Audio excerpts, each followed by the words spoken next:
Parece que no hay nadie conectado todavía. Sí, sí lo sé. Pero no sé si puedo ver cuánta gente hay conectada. Ya. Eh, Buenas noches a todas y a todos. Mi nombre es Mauricio Pereira. Hoy me va a tocar moderar y facilitar esta noche convergente, sexta convergente, en nuestro cuarto programa ya. Así que agradecemos a todos los que se han ido sumando noche a noche para compartir y discutir sobre diversos temas en este día de hoy. Tenemos tremendos invitados. Tenemos dos militantes del partido que pertenecen a la Comisión Económica y además tenemos la invitada de aquí de la región que va a ser la voz también de la comuna de Rancagua en este caso. Así que vamos a partir presentando a Rafik Massad.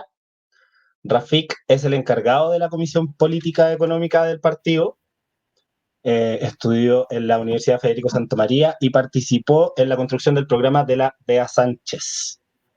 Buenas noches, Rafik. Muchas gracias por acompañarnos esta noche. Gracias a ustedes. Un gusto estar acá. Oye, Rafik, cuéntame, tú en estos momentos estás en la región metropolitana, ¿cierto? Sí. Estamos, Ya bueno, llevas un tiempo en cuarentena. llevamos un buen tiempo en cuarentena, dependiendo de la comuna. Santiago debe estar en los 2 meses ya, un poquito más de Santiago Centro de cuarentena, así que un poco complicada la situación. Sí, ha estado complicado el enfrentar la cuarentena a ti personalmente. Mira, yo tengo la suerte de que yo creo que la cuarentena y como todos los problemas de salud y económico en general depende de cómo te pille parado. Lamentablemente en este país, si tú tienes la suerte que tenemos algunos de tener una situación económica buena, podemos estar resistiendo esta pandemia en nuestras casas, no nos va a faltar comida, pero efectivamente a la gran mayoría de los chilenos no, y a la gran mayoría de los santiaguinos también no tienen esa suerte. Entonces, como ha sido difícil, como la pandemia en sí mismo genera sus efectos negativos, pero hay que agradecer que algunos tenemos salud y comida para poder resistir y hay que estar luchando para que todos tengamos esa suerte. Sí, pues, un poco esa es la idea del programa de hoy también, como ver de qué manera, ¿cierto?, podemos nosotros mismos como militantes y como ciudadanos también empezar a exigir de qué manera las medidas que implementa el Estado, que lamentablemente en estos momentos a lo mejor está en un gobierno que hemos visto que no ha tomado las mejores medidas, de qué manera esas medidas impactan en la vida cotidiana de la gente. Como tú decías, y algunos tenemos el privilegio, ¿cierto?, de estar en la cuarentena en casita y que nada nos falta, pero esa lamentablemente no es la realidad de muchos chilenos. Y Sí, para mira, eso estamos aquí. nosotros hemos como partido, o sea, en particular como comisión, pero como partido, como el Frente Amplio, que es la coalición que nosotros pertenecemos como Convergencia Social, hemos propuesto un montón de cosas. Yo creo que aquí lo que ha pasado tanto en tema de salud como en tema económico es que el gobierno ha sido muy, muy tosudo, ha querido hacer las cosas como ellos quieren, por hacerlas como ellos quieren, y han chocado contra una gran pared que es la realidad, que hoy nos tiene como país récord en cantidad de contagios por millón de habitantes. Y bueno, lamentablemente al chocar con la pared no chocaron ellos, chocamos todos nosotros por culpa de ellos. Claro, eso es lo lamentable cuando vemos como estas como decisiones quizás un poco negligentes o como decía el ministro, no sé si fue hoy o ayer, que se le empezaron a desarmar sus castillos de naipe en base a las predicciones que tanto lo habían seducido en enero, ¿cierto? Como, y él ve que parece que él no se debería haber dejado seducir tan rápidamente por esas proyecciones o también debiera haber escuchado a los otros bloques políticos que están también tratando de impulsar otras medidas. ¿Sabes qué, Mauricio? Hagamos una cosa. Imaginémonos que el gobierno no nos quiere escuchar porque somos el cáncer marxista y para ellos nosotros somos lo peor de lo peor. No quiero que nos escuche a nosotros. A mí me interesaría, por ejemplo, que escuche a los académicos de la Universidad de Chile, al colegio médico, al colegio de profesores, a los funcionarios públicos. O sea, que escuche, o sea, por último, si nosotros somos para ellos el enemigo y lo último que van a escuchar, que escuchen a la ciudadanía, que escuchen a la gente que sabe. La Universidad de Chile, por ejemplo, o sea, la Facultad de Medicina, viene prediciendo que esto se iba a poner muy grave sin cuarentenas totales hace mucho tiempo.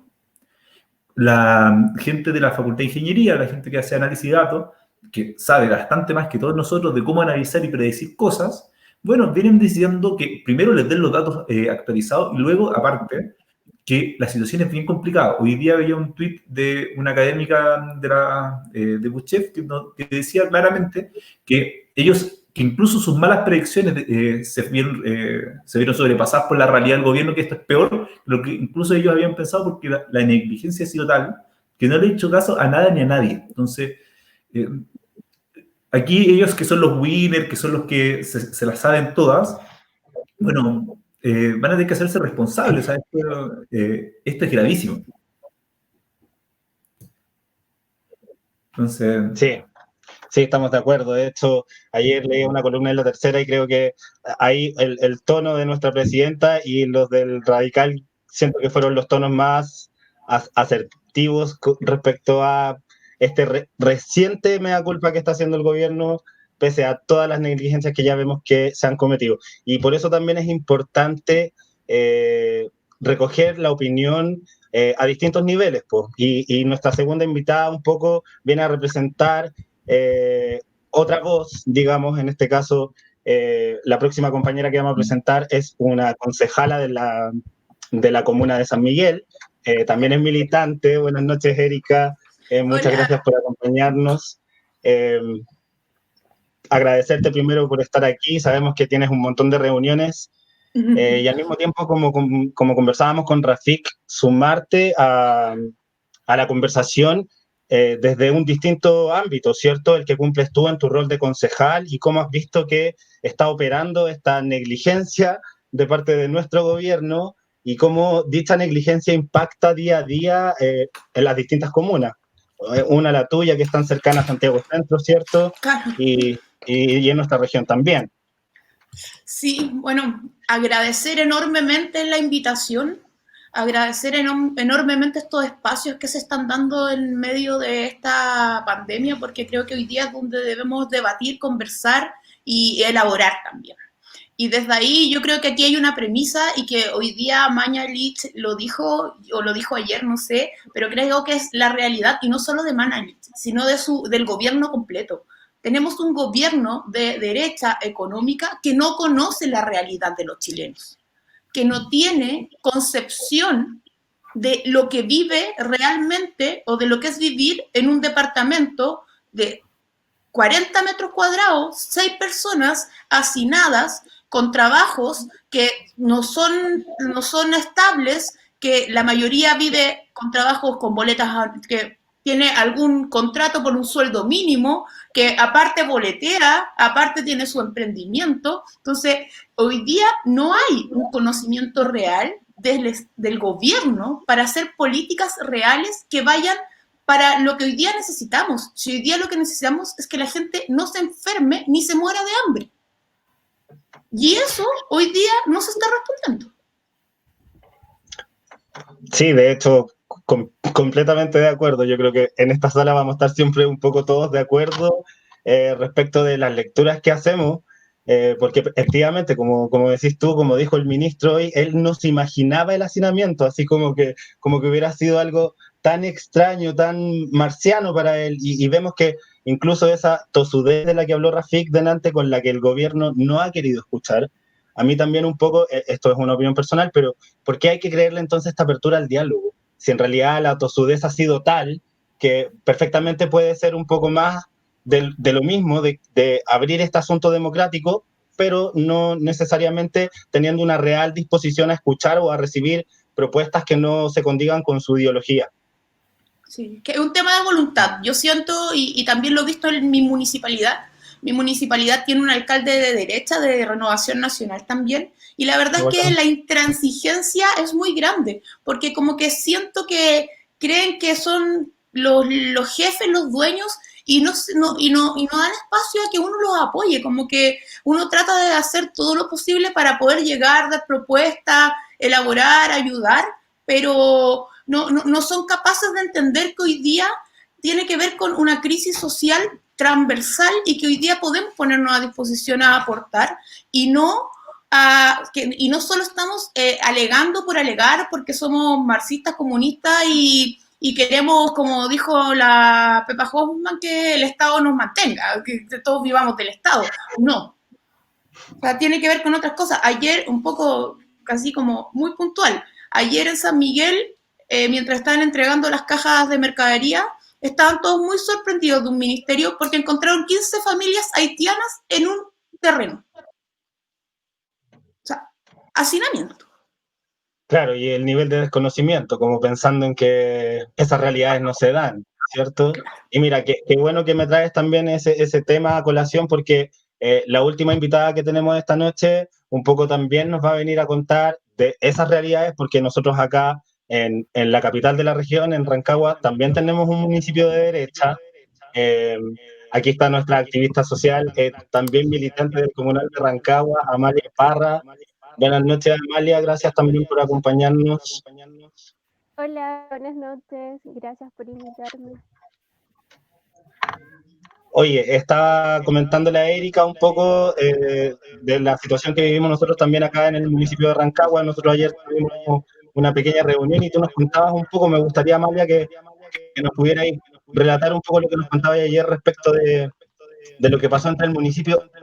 Y voy a hacer una breve introducción porque pareciera ser que hay un relato regular entre estos municipios de derecha que tienen una cierta cercanía con algunas juntas de vecinos y esa relación cercana entre junta de vecinos y municipio pareciera agilizar la entrega, por ejemplo, de la ayuda y ralentizarla en el caso de las juntas de vecinos que no son. Claro, hay un conducto regular. Las juntas de vecinos se comunican a través del CDC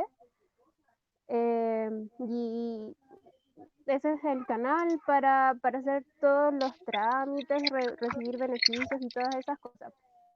Y ahora van a repartir, se supone, cajas de mercadería con una gift card y no se sabe nada acerca de qué día y cómo se van a repartir. Lo único que sabemos es que se le va a entregar a la gente que está por bajo del 40% de vulnerabilidad, y todos sabemos que hay muchas personas que tienen esa condición, pero que realmente no la necesitan, no es su realidad, por así decirlo. Y hay otras personas que tienen muchas necesidades y que aparecen en el sistema con un porcentaje mucho mayor de vulnerabilidad. O sea, de no vulnerabilidad. Entonces, los beneficios no se reparten como debieran ser. Como el bono COVID, que algunas, la vez pasada vi en un programa de televisión, en un matinal, que una persona que vive en el extranjero con cero necesidad le habían destinado el bono COVID. Claro. Casos así de absurdos, ¿cierto? Rafik parece que quería decir algo. Sí, yo creo que hay que decirle muy claro a la gente que nos está escuchando que aquí hay una tosudez que de repente cuando nosotros vivimos el día a día y con esta pandemia que todo pasa muy rápido y muy lento a la vez, no nos damos ni cuenta, pero, o sea, si me lo permiten, como les quería comentar una especie de pequeña cronología de lo que ha pasado. O sea, esto partió en principios de marzo y el gobierno desde el 19 de marzo está empezando a actuar. Entonces, partieron con un primer plan económico que parecía muy grande, pero cuando nosotros lo comparamos con cualquier parte del mundo, lo que hizo Chile, al mismo tiempo Alemania o Italia o Francia o España o Perú o Brasil, están haciendo cosas 4 o 5 veces más grandes. Entonces, ellos siempre han estado un poco con un resguardo y una protección de su economía y de los dineros de los empresarios muy grande por sobre la salud de las personas. Han pasado un montón de leyes, como por ejemplo el 25 de marzo pasaron la ley de teletrabajo, al mismo tiempo, cuando partían las primeras cuarentenas, al tiro las trataban de sacar, y hay una actitud constante de este gobierno de estar protegiendo la economía de los grandes empresarios por sobre los trabajadores. Entonces, en medio de una pandemia, nos meten el gol de la ley de teletrabajo, luego meten la suspensión laboral, donde hoy en día son 600.000 personas que están suspendidas ya al segundo o tercer mes. La suspensión implica 50, 30% del sueldo. Eso implica que la gente no tiene para comer y esa gente suspendida va a ir a buscar trabajo igual porque no le está dando el Estado la ayuda que necesita. Y aparte, esa plata no es del Estado, es de los mismos trabajadores porque son de sus fondos individuales. Posterior a eso, partieron con los bonos que aparte que como decía Amalia, los entregan mal, pero son bonos de 50.000 pesos, 65.000 pesos, es denigrante. Porque nadie vive, o sea, me encantaría ver a Piñera tratando de vivir con los bonos que le entrega. O sea, un criterio mínimo es que, bueno, que la gente de la moneda viva con la plata que están tratando de entregar. Y no se puede. O sea, nadie puede vivir con 50.000 pesos, con 65.000 pesos al mes. Entonces la gente tiene que salir a trabajar igual. Y esta situación descontrolada, donde hoy en día somos líderes mundiales en términos de esta pandemia, no hay país en el mundo con más cantidad de contagiados por millón de habitantes, es porque ha sido irresponsable, porque lo que dicen, ups, no nos dimos cuenta que la gente es pobre y está sin nada, ese ups es que la gente tiene que salir a buscar trabajo igual, tiene que estar en las calles igual, y hoy en día la cuarentena en Santiago es ficticia. La gente está en las calles igual, la gente está trabajando igual y está buscando fuentes de alimento con una situación aún más precaria. Entonces, cuando el gobierno trata de separar la economía de la salud, lo que pasa es que se estrella nuevamente ante una pared y pasa de estas cosas que son terribles, porque al final se mezcla el miedo al hambre, por un lado, versus el miedo al contagio. Y la gente, evidentemente, le tiene más miedo al hambre que el miedo al COVID, porque el hambre duele en ese instante. Entonces, si nosotros no solucionamos el problema ya, que es el hambre y el financiamiento de la vida y la subsistencia de la vida, o sea, no solucionamos el problema económico, el problema de salud no va a poder ser solucionado. Y eso es una cosa que no han querido entender y nosotros hemos insistido hasta el cansancio. Y nosotros les dijimos, o sea, y nuestros diputados, las comisiones, en las reuniones, hemos dicho, 65.000 pesos por cabeza no alcanza. Ese bono no alcanza. Si tú suspendas a un trabajador, tienes que reponerle el 100% de su salario, no puede ser el 30% de su salario. Lo dijimos, pero no escuchan. Y no escuchan porque al final saben que aumentar la cantidad de dinero implica que después vamos a tener que pagar ese dinero. ¿Y cómo se paga el dinero? Con impuestos a los más ricos. Entonces no le quieren cobrar plata. Piñera no le quiere cobrar plata a Piñera, porque él es de los más ricos. Y Piñera no le quiere cobrar plata a sus amigos. Entonces nos quiere hacer a nosotros pagar la crisis. Ese es el problema fundamental de esta cuestión. O sea, cuando nosotros agarramos la economía que suena tan en el aire y lo traemos a la gente cotidiana y no llega la canasta de comida pertinente, no llega el dinero suficiente, es porque no quieren que la crisis la paguen los más ricos. Sí, de hecho, yo creo que esa tónica se ha repetido no solo con estos intentos, ¿cierto?, de ayudar como a la gente, sino que también se tradujo con lo que tú decías y con la ley de protección al empleo, que finalmente debería haberse llamado como ley de protección al empleador, porque al empleo no tenía nada de protección, ¿cierto? Como para ser más transparentes, digamos, con la real intención que tienen las medidas que proponen. Y luego entonces aparece el FOGAPE como a subsanar esto que no pudo... ¿cierto?, cumplir la ley de protección al empleo. Y como decías tú, y se van pisando la misma cola porque realmente no, es como que vienen a darse el costalazo cuando ya se dan cuenta que, como decís tú, somos el número 1 en niveles de contagio por cada 1 millón de habitantes. Entonces, yo entiendo, ¿cómo, en este caso, Erika, tú, cómo lo veías en tu comuna? ¿Cómo está pegando esto?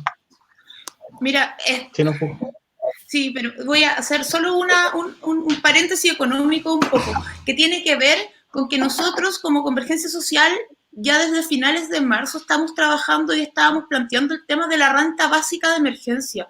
Si este gobierno hubiera entendido la necesidad de una renta básica de emergencia a principios de abril, hoy día no tendríamos estas condiciones, porque podríamos haber permitido que la gente pudiera subsistir, porque tampoco era un gran monto, subsistir y poder quedarse en casa, porque también y ahí nuestra propuesta iba a trabajadores honorarios y a trabajadores que son independientes, que no están hoy día protegidos por el sistema. En San Miguel, Bueno, efectivamente, nosotros por ejemplo, estamos armando un comedor solidario. Hay 2 comedores solidarios en San Miguel. Hay uno que lleva casi un mes funcionando, que al día de hoy está dando 250 raciones de alimentos al día. Y nosotros el lunes se partió con otro, en otra población de la comuna, donde partimos el lunes con 70 raciones de alimentos y hoy día entregamos 170. Entonces, la verdad es que la gente tiene hambre, la gente no tiene que comer. Estamos entregando hasta comidas para perros, porque hasta eso está complicado, porque si bien tienes una comuna que puede ser, entre comillas, de clase media, pero te doy un ejemplo, una casa con 4 personas, entre dividendo, todo, una familia puede llegar a gastar 1.200.000, 1.300.000 al mes, por ejemplo. Con 4 personas. Si están 2 personas con suspensión laboral, y ya su límite, ya primer mes van a tener menos y tiene un límite máximo. Entonces, ni siquiera si tú ganabas, por ejemplo, un solo trabajador en la casa ganaba 1.200.000, cuando le hace la suspensión laboral, él tiene el tope, el 70% de su sueldo, pero si el 70% de su sueldo es más alto, su ingreso no va a ser mayor a 687.000 pesos y va a ir bajando a nivel de meses. Entonces, incluso la suspensión laboral no viene a reemplazar la cantidad de ingresos que tenía una familia antes.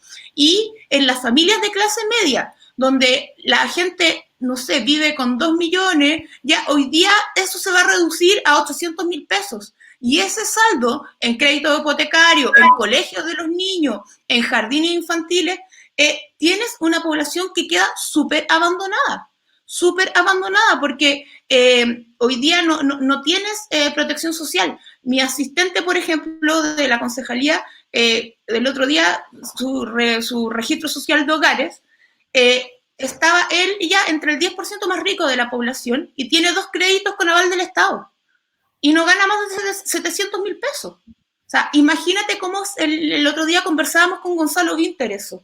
La cantidad, o sea, el porcentaje de gente y de chilenos que tiene disponibilidad hoy día para poder tener, no poder tener un sueldo al mes es muy poca. Si los ingresos de los chilenos, el 10% tiene el ingreso muy alto, pero los otros no es una diferencia abrumadora, sino que estamos todos en el mismo, más o menos en la misma inestabilidad.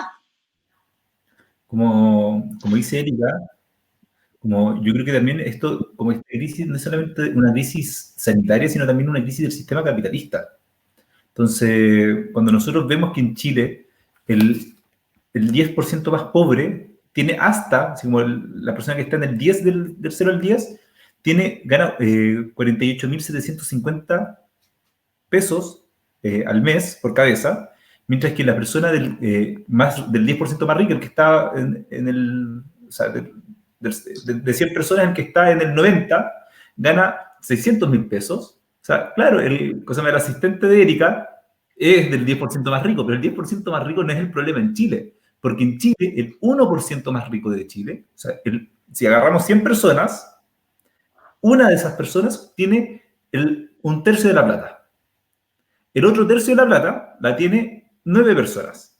Y los otros 90 personas tienen el otro tercio de la plata. O sea, la plata está súper mal distribuida y gran parte de esa plata la tiene el 1%. ¿Sabes? Y cuando nosotros decimos que el problema es el 1%, incluso yo me atrevo a decir que es el 0,1% de Chile, que son como 2.000 familias, ellos son los que concentran gran parte de la riqueza. Y claro, o sea, cuando nosotros hemos dicho, oye, como Convergencia queremos darle al 95% de la población los beneficios y no al 40% más pobre. Nos dicen, oye, pero que ustedes quieren darle plata a los más ricos. Pero es que el asistente de Erika o el profesor honorario no son gente rica. Entonces también hay una mirada bien como miope también del Chile que vivimos. Y yo creo que esa mirada miope también está muy determinada por los instrumentos que utilizamos para aproximarnos a esa realidad. Porque cuando tenemos un instrumento como la CACEN, ¿cierto? En donde cree que, como decían ustedes, cualquier persona que gana sobre los 600.000 pesos pertenece al decil más rico, entonces realmente también los instrumentos quizás con los que el Estado se está nutriendo para tomar decisiones y políticas públicas no son los óptimos. Po. Y Rafik, qué bueno que mencionabas lo del 1%, porque ahí quería hacerte un par de preguntas. Yo sé que bueno, esto es reciente, como que dentro del Frente Amplio y como Convergencia también, ¿cierto? Vamos a empezar, o se está proponiendo esta idea del impuesto a los súper ricos, ¿cierto? Como una medida que permita apalear y en este sentido, como decía Erika, implementar esta renta básica de emergencia, que luego a lo mejor se podría transformar en un permanente que fuera accesible en casos de pandemia, de terremotos, de desastres socionaturales, digamos, o de desastres de salud, como crisis sanitarias como las que tenemos ahora.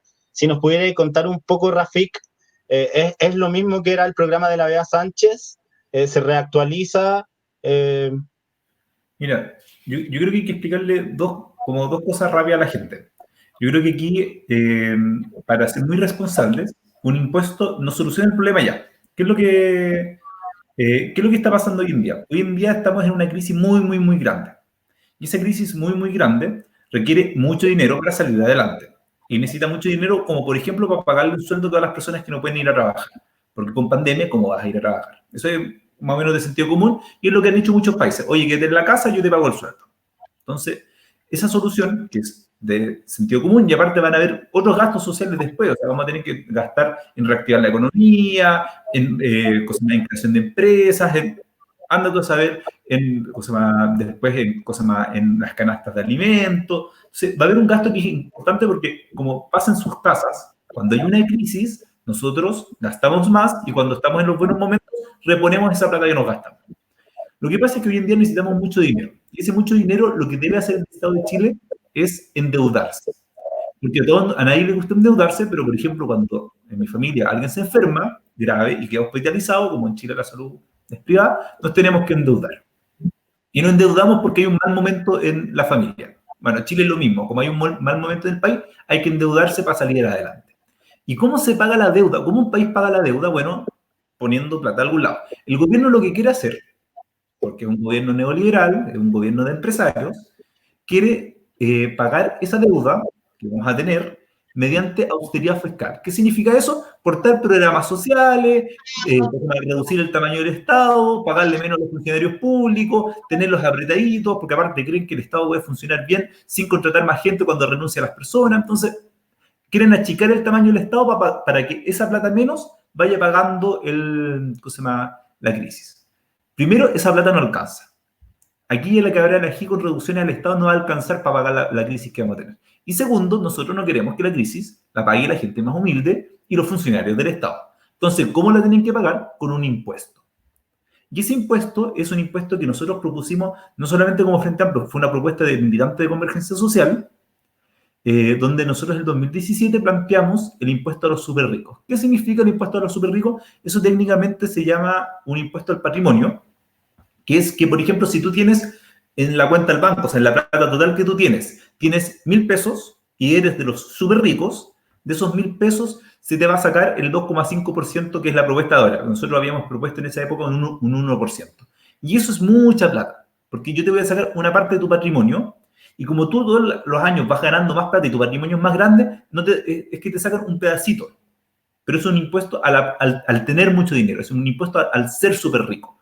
Y eso es un impuesto que en ese momento fue súper audaz, y hay que felicitar al Frente Amplio y a los compañeros que estuvieron trabajando en ese impuesto, pero hoy en día es una discusión que se está dando en muchas partes del mundo. O sea, el Frente Amplio fue pionero y Convergencia Social en esa época, que éramos otros grupos, pero Convergencia Social del 2017 fuimos pioneros en proponer algo que hoy en día en el mundo de los economistas es un tema de moda, que es el impuesto al patrimonio y en particular a la superriqueza. Y eso es algo que va a ser, no solamente en Chile, sino en varias partes del mundo, sacarle dinero al patrimonio de los más ricos va a ser una cosa que se esté conversando para salir de esta crisis. Porque la crisis o la pagan los trabajadores o la pagan los súper ricos. No hay otro punto, no hay otra forma de pagarla. Alguien la tiene que pagar, porque esta crisis va a costar. Y nosotros, como Convergencia Social, estamos apuntando a que la crisis la paguen los más ricos, no la gente trabajadora. Y lamentablemente este gobierno lo que ha hecho es facturarle la crisis a la gente más humilde y ha hecho constantemente que esta crisis sea a costa no solamente de los ingresos de las familias, sino también a costa de la salud de las personas, porque nunca han dado soluciones para que la gente no vaya a trabajar. Entonces lo que están haciendo es pasar un poquito de plata para que no sea tan terrible, pero igual tienen que salir a trabajar. Y tener que salir igual a trabajar es exponerse, es contagiarse, es morir. Entonces eso, y esa gravedad es lo que está pasando ahora. ¿Puedo hacer un comentario? Es que Adelante.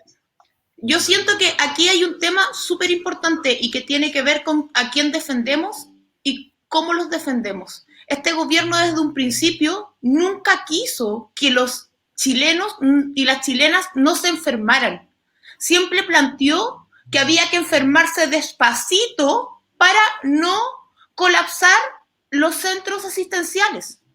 Entonces, desde ahí ellos partieron diciendo, no, me voy a cuidar primero la billetera y los enfermo de a poquito. Eso es lo que ellos siempre dijeron, pero se les fue de las manos y no entendieron. Y hoy día vemos otros países que sí tomaron medidas muy radicales y que su recuperación va a ser mucho más rápida y su crisis económica va a ser mucho más leve.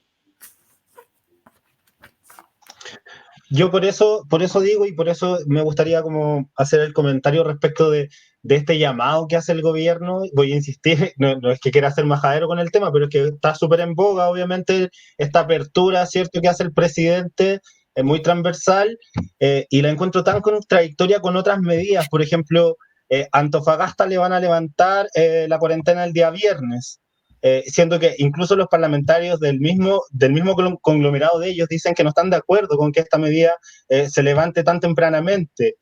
Acá en la región de nosotros, los alcaldes de 3 comunas se unieron para solicitar a las autoridades sanitarias el cierre de estas 3 comunas de la región, que son las que están teniendo más alta tasa de contagio, y aún así las autoridades se negaron a esta solicitud de cuarentena. Entonces, si bien yo entiendo que la región metropolitana es la que está sacando la peor parte en toda esta situación, lamentablemente, sí también vemos que hay otras regiones que están incrementando su tasa de contagio, porque esto no tiene que ver con el número, sino que, como decía Rafik también, o como hemos entendido con todo este asunto de la bioestadística, es en relación al contagio al número de habitantes que tienes, o sea, tiene que ver con una proporción. No es necesario que tengamos miles de contagios para entender que la tasa de contagio está siendo muy alta. Entonces, en ese sentido, siento que el gobierno se pisa la cola, de todas maneras, porque está intentando mostrar una apertura que siento yo va a buscar este acuerdo como más en el aspecto económico y técnico-económico. Sin embargo, en el aspecto sanitario no es capaz de ponerle un freno a la situación en general. Y en ese mismo sentido vemos que si bien la enfermedad nos afecta a todos, efectivamente las personas que están en mayor situación de vulnerabilidad les afecta la enfermedad de peor manera, ¿cierto? Y vemos cómo también eso nos lleva a, a que la gente por hambre, obviamente, está haciendo estas ollas comunes, ¿cierto? Pero al mismo tiempo también estás arriesgándote como a un contagio, ¿cierto? Y ahí me gustaría un poco preguntarle a la Amalia, que a lo mejor lo ha visto más de cerca, cómo es que están estos resguardos. eh, Finalmente la gente está solo repartiendo las raciones y se las llevan para la casa. eh, Bueno, por Corazón Solidario puedo hablar directamente. Bueno, de hecho, a mí no me dejan participar en ruta. Nuestra agrupación reparte alimentos a la gente en situación de calle y a mí y a mi familia ya no me deja participar en ruta. Pero los chicos que salen, solo salen con mascarillas y guantes a repartir, y la gente en condición de calle, pucha, hay algunos que ni siquiera tienen acceso a agua para hacer su aseo, mantener su higiene. Así que las enfermedades ahí están no sé, es un festival de enfermedades en la gente en situación de calle. O al contrario, tienen las defensas muy altas porque han tenido contacto con muchos patógenos y ya su sistema inmune ya está adiestrado. Y en las jornadas de almuerzos que organiza Corazón Solidario, la gente se hace una fila afuera del lugar donde se cocina y se le entrega en una marmita uno de estos recipientes como de Plumavit para que se puedan llevar la comida. Eso, no hay mayor medida de prevención porque nosotros tampoco contamos con muchos recursos.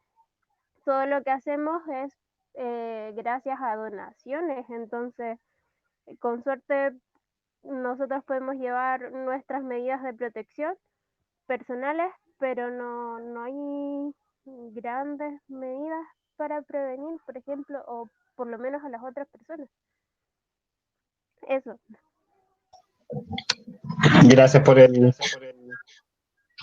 testimonio, Mali. Oye, yo quiero llevar un poco, bueno, a la gente que nos está viendo, decirles que manden sus preguntas, sus comentarios, aprovechando a los tremendos invitados que tenemos hoy día, pero quería hacer un hincapié en una cosa que dijo Rafik, que considero que es súper importante, que tiene que ver con esto un poco como de la idea de la disputa de la propiedad y entender que el impuesto al súper rico un poco no es tanto disputar la propiedad, sino que es una redistribución, ¿cierto?, de la riqueza. Eso es lo que busca la medida, no es quitarle nada a nadie, es redistribuir la ganancia porque si los grandes empresarios no serían nada sin los trabajadores, ¿cierto? Entonces, hoy en día es ahí donde tenemos que hincar el diente.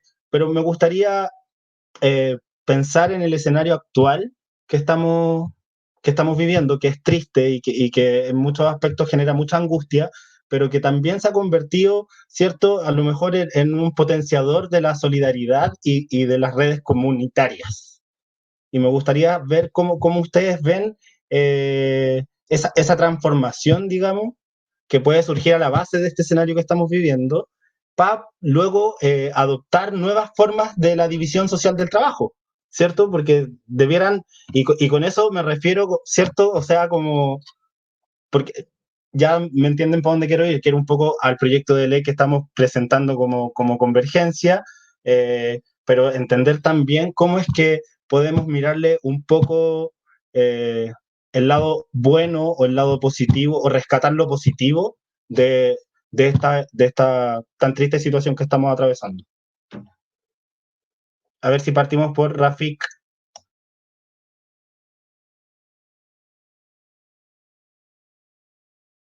Está muteado. Sí, estás muteado. Siempre me pasa lo mismo, así que alguna vez en el programa me tenía que pasar. Bueno, lo que está diciendo es que yo creo que la pregunta que tú dices tiene varias aristas. Yo creo que por un lado, nosotros tenemos un problema ahora, y la situación es dramática ahora, y la gente en la casa ahora está mal. Y eso también hay que tenerlo muy claro, porque tenemos que buscar formas a pesar de la intransigencia del gobierno, protegernos entre nosotros mismos. Yo creo que lamentablemente la solución no está hoy en el Congreso. Lamentablemente el gobierno tiene cooptado ese espacio, no van a salir, porque aparte la iniciativa para los proyectos de ley que tienen presupuesto es por parte del Ejecutivo y no la están transando. Yo creo que la solución está por abajo, está por las redes solidarias. Yo creo que, por ejemplo, ahí lo que está haciendo Erika, o sea, que tengo que admitirlo, yo admiro lo que están haciendo ahí en San Miguel, de reunirse como vecinos, que la solidaridad sea la norma, y yo sé que eso se está pasando en muchas partes del territorio, que la solidaridad, que las comunidades, que la organización sea la solución para esta crisis inmediata.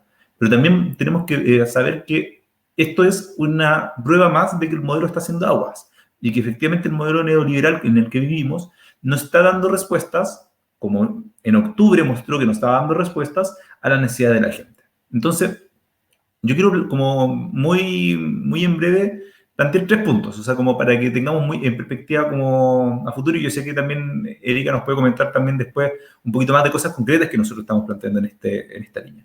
Yo creo que primero tenemos que hablar de autogestión. Nosotros tenemos que empezar a hablar de que la forma como se gobiernan porque nosotros hemos hablado mucho como izquierda de cómo se tiene que gobernar el país, pero también vamos a tener que empezar a hablar de cómo se gobiernan las empresas. ¿Por qué no en las empresas los trabajadores pueden tener decisiones?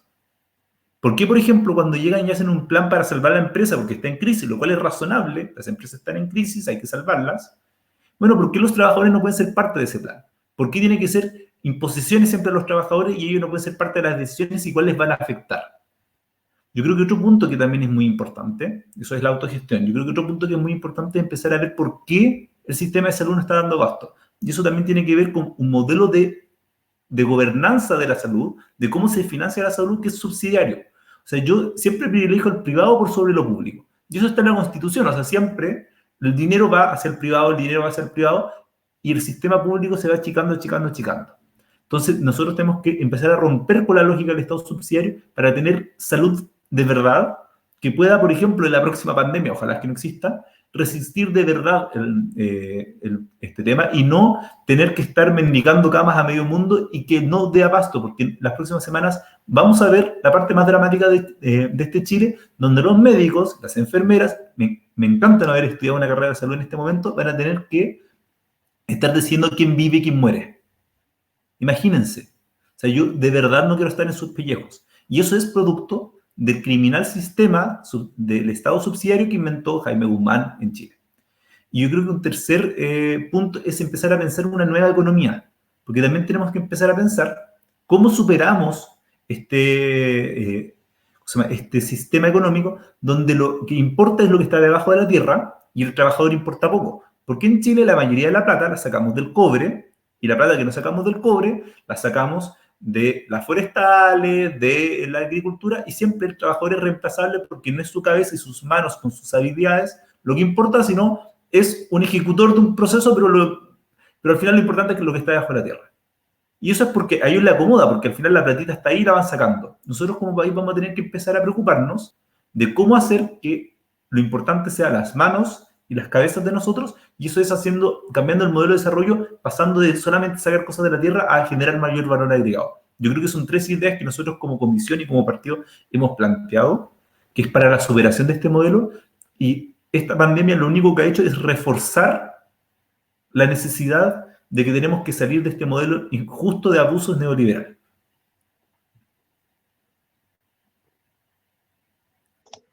Sí, de todas maneras es la línea obviamente en la que tenemos que seguir. No sé si la Erika quería agregar algo ahí, si no también me gustaría como sumarle algo a eso, porque justo como están hablando de los modelos de gestión, y yo sé que ustedes ambos pertenecen a la comisión, un poco lo que pasó con la TAM, ¿cierto? O cuál es la propuesta que tenemos nosotros como Convergencia hacia un rescate como ese.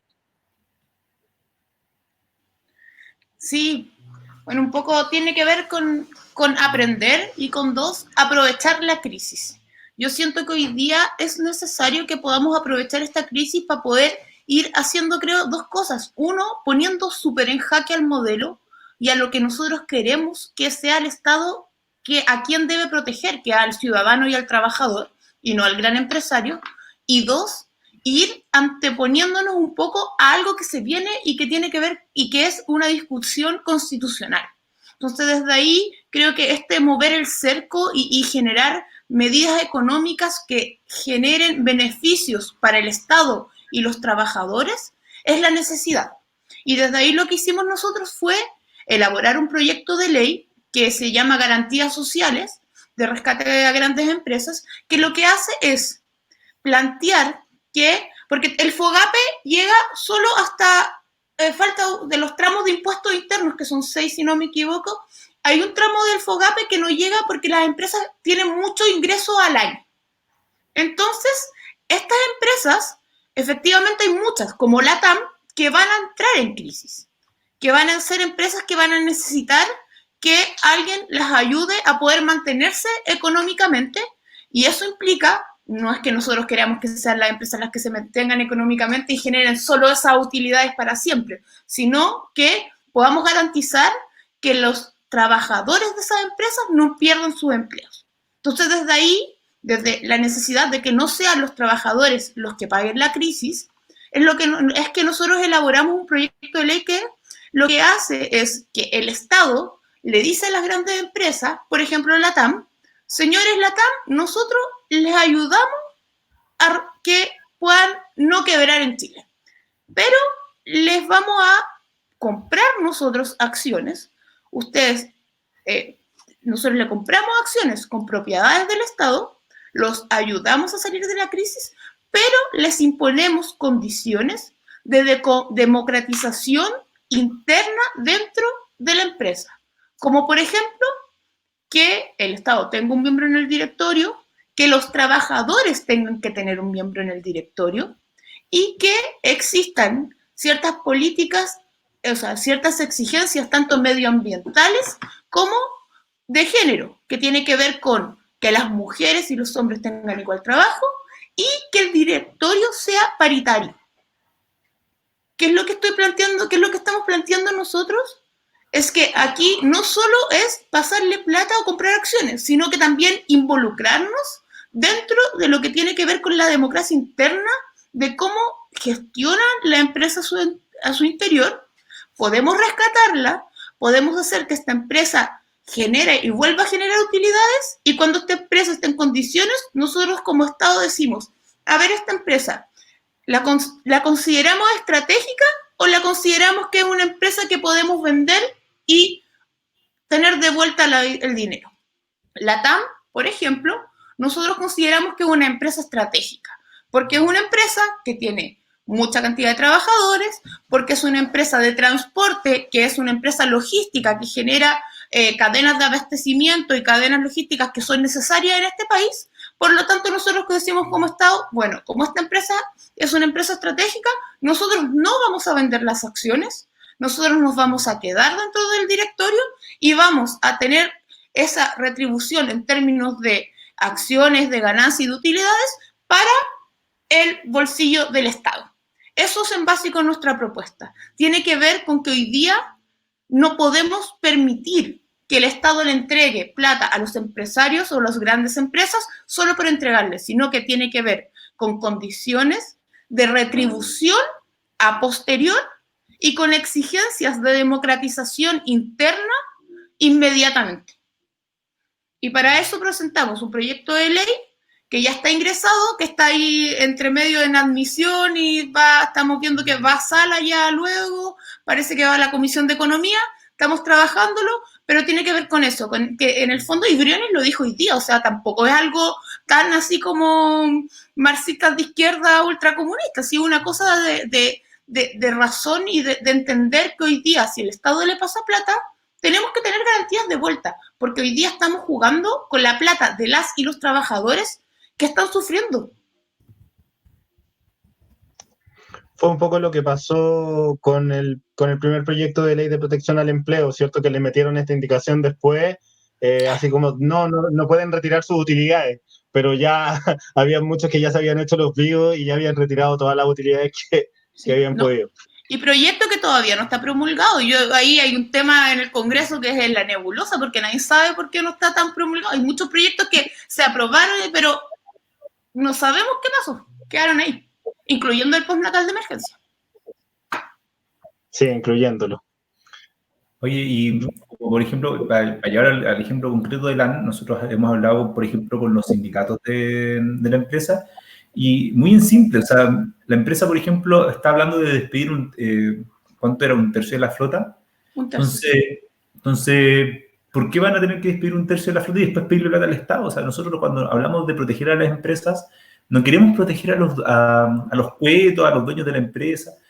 No me interesan ese par de pelagatos que se están enriqueciendo. A mí me interesa salvar, y asumo que a todas las personas que nos están escuchando nos interesa salvar a las personas, a los trabajadores de la empresa. Entonces, lo que hace este proyecto es decir, muy bien, tú quieres dinero, este es el dinero, es un tercio de tu empresa, muy bien, tú me das un tercio de la propiedad, vamos a ponerte un tercio de los directorios, aparte te vamos a poner a los trabajadores, porque van a ser los trabajadores los que te van a decir cuáles son las buenas medidas y cuáles son las malas, y van a ser parte de las decisiones. Entonces, es un poco también darle vuelta, y bueno, nos han dicho de todo con este proyecto, pero no es algo loco. O sea, esto se hace en Alemania, se hace en Dinamarca, se hace en Italia, se hace en Argentina, se hace en Estados Unidos, pero acá en Chile somos tan dogmáticos con el neoliberalismo que nos cuesta pensar, por ejemplo, que los trabajadores tengan parte de las decisiones de la empresa. Nos cuesta mucho pensar que el Estado sea parte de empresas estratégicas, porque si desaparece la TAM, digamos las cosas como son, la conectividad del país se va al carajo. Nos desconectamos del mundo y nos desconectamos de nosotros mismos, porque mucha gente viaja en Chile, que es un país muy largo, en avión. Entonces también es parte de la problemática que vamos a tener que enfrentar, y bueno, hay que decirle muy claro al ministro que los votos de Convergencia Social no van a estar nunca para salvar gratis a la TAM o a cualquier otra empresa. No con nuestros impuestos, no le vamos a andar regalando plata a los más ricos. Va a tener que ser a cambio de propiedad, y va a tener que ser a cambio de proteger a las y los trabajadores. Sí, de repente se nos culpa mucho a nosotros como, ¿cierto? O sea, a la izquierda de como de intransigente, y de repente les cuesta a ellos hacerse la autocrítica de que de repente son ellos los sobreideologizados, ¿cierto? Con ellos de repente no podéis como hablar de renta básica porque no conciben conceptos como universalidad, no entienden que los derechos son consagraciones para todos, y que en casos como esta crisis sanitaria, el derecho a sobrevivir en paz, porque eso es lo que estamos haciendo muchos chilenos, es básico, ¿cierto? Y para eso necesitamos un ingreso que más o menos se acerque, o sea, que esté por sobre la línea de la pobreza sí o sí, pero que se acerque un poco. Y me gustaría ahí tocar otro tema para ir cerrando, pero aprovechando que está la Amalia también, porque se habló, por ejemplo, sobre el congelamiento de precios. Yo sé que no nos hemos pronunciado mucho frente a eso, pero ha sido todo un tema, ¿cierto? Y ha girado mucho en torno también como a la ideologización que hay detrás de eso, en que se meta el Estado o no a congelar ciertos precios. Y la Amalia, yo sé que también, además de ser muy activista social, trabaja en el súper, trabaja en un súper. Entonces, ¿tú has visto especulación de precios, Amalia? Yo he ido al súper porque estoy en cuarentena solo voluntaria, y de repente voy al súper y yo he visto cómo suben los precios. ¿Cómo lo has visto tú? Bueno, los precios están subiendo desde el estallido social. Por ejemplo, el supermercado en el que yo trabajo está esta temporada de promociones que es 1000 productos a 1000.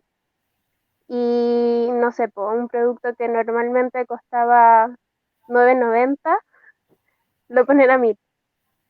O sea, como que no hay mucha variedad de precios.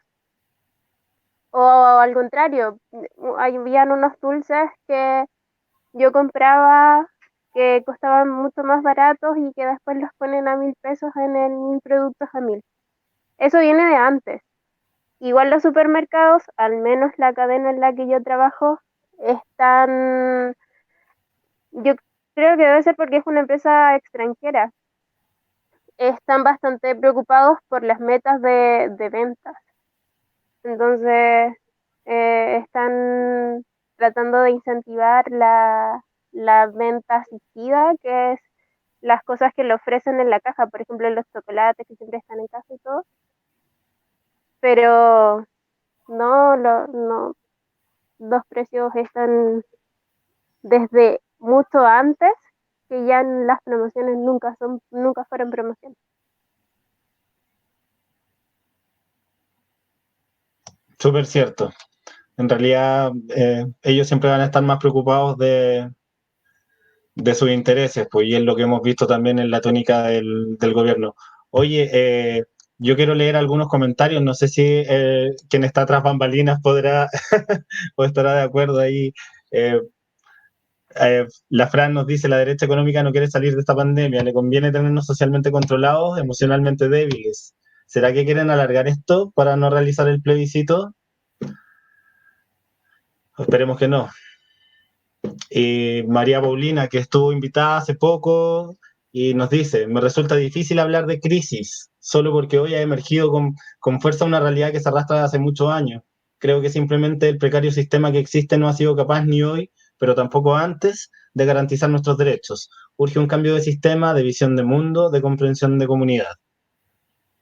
También lo creemos, María Paulina. Y Cristian Leiva nos escribe también, compañero, gracias. Existe un problema cultural de base en Chile, dice, y si bien el 1% se lleva gran parte de la torta, la mitad de los chilenos se consideran clase media, media alta. Eso los lleva a sentir que el sistema funciona de maravillas, siendo que el acceso al crédito fácil maquilla la realidad del país. Sí, y de hecho con respecto a eso, el compañero Jano Herrera había publicado una columna hace poco que decía que la pobreza en Chile se paga en cuotas. Así partía la columna y que es cierto que es eso.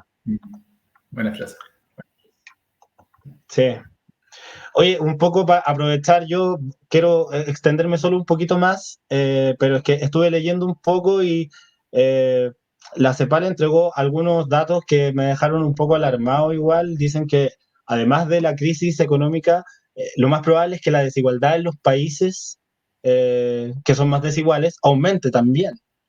De hecho, se habló entre un 0,5 y un 6% en el coeficiente de Gini en el caso de Latinoamérica, y nosotros estaríamos más cercanos a ese crecimiento del 6%. Entonces, eh, ¿cómo lo ven ustedes? ¿Y qué podríamos hacer o desde qué manera podríamos empujar para que esto no fuera tan así? Es que es un poco lo que hemos estado hablando durante este programa, Mauricio. Al final, las crisis son oportunidades. Y quien toma la oportunidad es el que sale beneficiado. Después de la crisis económica del 29, la gran recesión, salió el fascismo. Pero también de la crisis de la Primera Guerra Mundial salió la Revolución Bolchevique. Entonces, después de la crisis subprime, los más ricos se hicieron más ricos. Entonces, depende de quién tome la crisis, cómo uno reacciona ante ella. Yo creo que esta es una oportunidad tremenda para las fuerzas sociales y políticas de hacer cambios profundos al modelo. Esos cambios profundos al modelo tienen mucho que ver con efectivamente achicar la cancha del mercado y aumentar la cancha de los derechos sociales, cambiar las formas de producción y el modelo de desarrollo.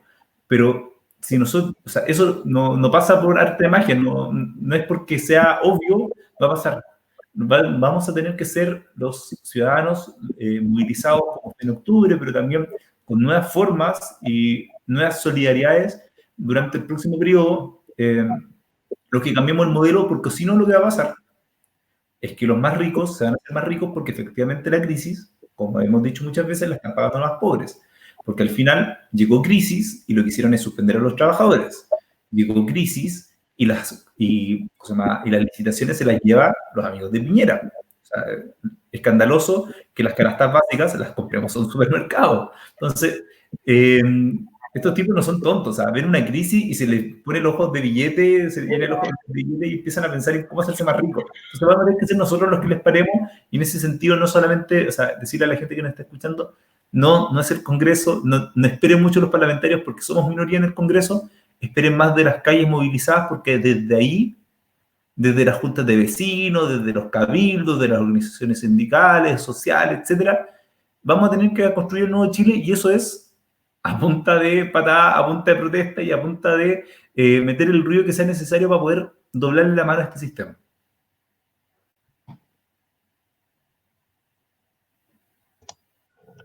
Totalmente de acuerdo. En realidad yo creo que, claro, es difícil en el contexto porque vemos cómo se hace más difícil también el poder articular nuevas formas de manifestación, ¿cierto?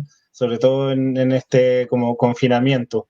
Pero espacios como este u otros, hubo las ollas comunes que se han armado, se están empezando a hablar de despensas comunitarias también para poder mantener la distancia física, pero poder ir repartiendo a lo mejor los escasos bienes que a lo mejor podamos como solidarizar, ya que las medidas del gobierno no han sido las suficientes.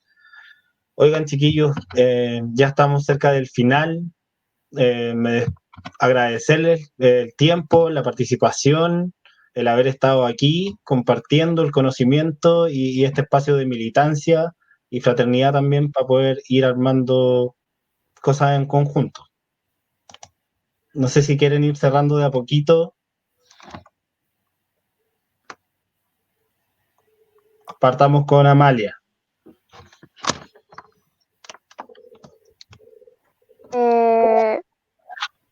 Bueno, no sé, a mí me gustaría cerrar, pero planteando como para que mediten dos cosas.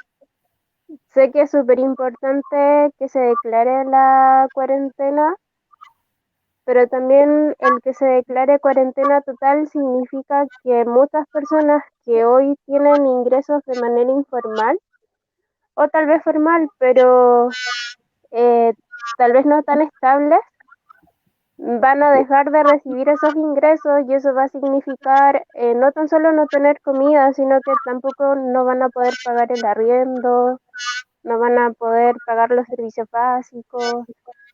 Es bastante complejo el asunto, si bien es necesario, pero también es algo que no, que afecta bastante a muchas personas. Y tú decías, Mauro, que lo que estamos haciendo en estos días, la mayoría es sobrevivir. Bueno, hay personas que desde siempre han sobrevivido. Todos los días de su vida tratan de sobrevivir. Eh, Hace poco me enteré en las personas que recogen latas y cartones en la calle. Bueno, Rafik decía que hay personas que consideran por cabeza un ingreso de 45.000 pesos mensuales. El kilo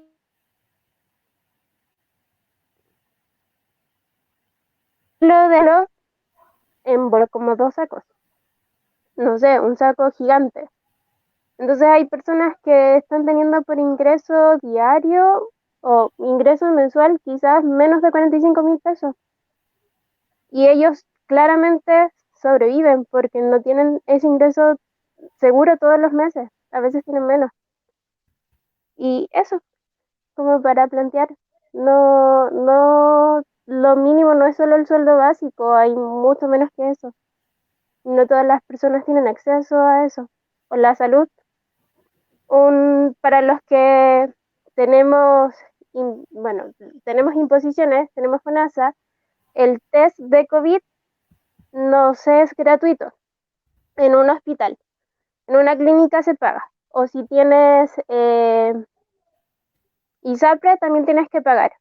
Pero ¿y qué pasa con todos los extranjeros que no tienen su nacionalidad, o sea, el RUT definitivo, que ni siquiera cuentan con el RUT provisorio?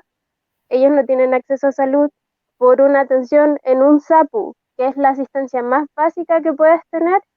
Les pueden cobrar por una vacuna como 30, 40.000 pesos. Y son personas que, porque no tienen un RUT, una identificación chilena, por así decirlo, no tienen acceso a trabajo ni a sueldo tampoco, entonces hay muchos afectados en este tema.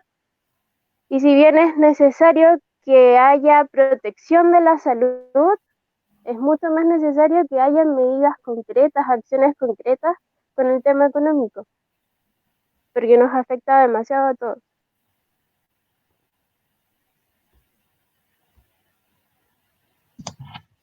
Oye, Sí, de todas maneras.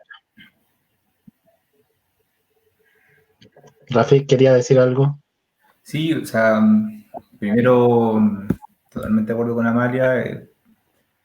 El sobrevivir no es solamente de ahora, es desde siempre, lamentablemente, y esperemos que la superación de este modelo y que el trabajo que estamos haciendo muchos y muchas de fruto. O sea, yo creo que la militancia comprometida de convergencia social en distintos territorios, por ejemplo, el trabajo que están haciendo ustedes es fundamental para eso. Y ahí es súper importante no bajar los brazos. O sea, esto puede cambiar y va a cambiar, porque no hay mal, o sea, no hay mal que por bien no venga y no hay injusticia que dure para siempre. Entonces, tenemos que seguir luchando y en ese sentido este sistema que es de abusos, porque al final esto es un saqueo constante hacia el que gana, como dice Amalia, el mínimo, va a tener que cambiar. Aparte, aprovechar la instancia para decirles que cuando pase esta pandemia, ojalá nos inviten allá a Rancagua para estar con ustedes, conocer su tierra y también como poder compartir también esas realidades, porque es súper rico, o sea, estas experiencias que nosotros estamos trabajando en la comisión nos son muy bacanes, porque podemos conversar directamente con ustedes, podemos ver las sensibilidades, ver qué es lo que está pasando, porque también la economía no tiene por qué ser desde arriba, desde la academia, desde un montón de ilustrados que se escriben sus papers entre ellos, sino también tiene que ser desde las realidades locales, desde lo que está pasando, porque si no lo que pasa es lo que le pasa al gobierno, que puede tener muy buenas ideas en su ideología, pero que no se aterrizan a la realidad porque no saben el hacinamiento de la gente, no saben lo que le pasa a la persona que está independiente, no entienden lo que es un sueldo que depende de estar saliendo a trabajar. Entonces, ahí ojalá poder compartir con ustedes cuando termine esta pandemia ya más en persona. De todas maneras, va a quedar pendiente la invitación. Y con respecto a lo que decías tú ahora último, me acordé de un amigo que decía que ahora la moneda tiene menos calle que Venecia. Bueno, ha sido así los últimos 40 años, pero ahora un poquito más, yo creo. Sí, bueno, en primer lugar, agradecer la invitación. Creo que es súper rico conversar con militantes y con todos los que nos están escuchando. También mandarle un saludo a todos los que estuvieron esta casi hora, 5 minutos escuchándonos, instruyéndose, pero también hacerles un llamado. Yo hoy día creo que como militante, voy a hablar así como militante de Convergencia Social, tenemos un gran desafío a poder informarnos, a preguntar, a instruirnos, a aprender. Hoy día, yo todavía siento que estoy en octubre, debo confesarlo. Estamos como con una media crisis, pero es octubre y hoy día la verdad es que necesitamos tener un olfato, pero de calle. Entonces, los invito, yo entiendo que estamos en cuarentena, pero todos tenemos WhatsApp de juntas de vecinos, de organizaciones sociales, de la cuadra. Necesitamos tomar ese pulso. Somos un partido político con visión, con visión de clase y queremos transformar, queremos ser gobierno y para eso necesitamos estudiar, aprender y conocer a la ciudadanía. Entonces, hoy día tenemos una crisis, aprovechémosla, olamos, olfateemos, veamos cómo podemos ayudar, pensémonos para poder hoy día poder ocupar esta instancia, para poder elaborar políticas contingentes y de Estado para poder hacer que si es que en algún momento pueda ocurrir, ojalá no pase otra crisis igual, no pase lo mismo y que no sean los trabajadores las que lo paguen. Así que muchas gracias y un saludo a todos. Muchas gracias a ustedes, se han pasado. Y muchas gracias a todos los que estuvieron escuchando y compartiendo la noche de esta sexta convergente. Hasta una próxima. Que estén muy bien. Chao. Chao, chao.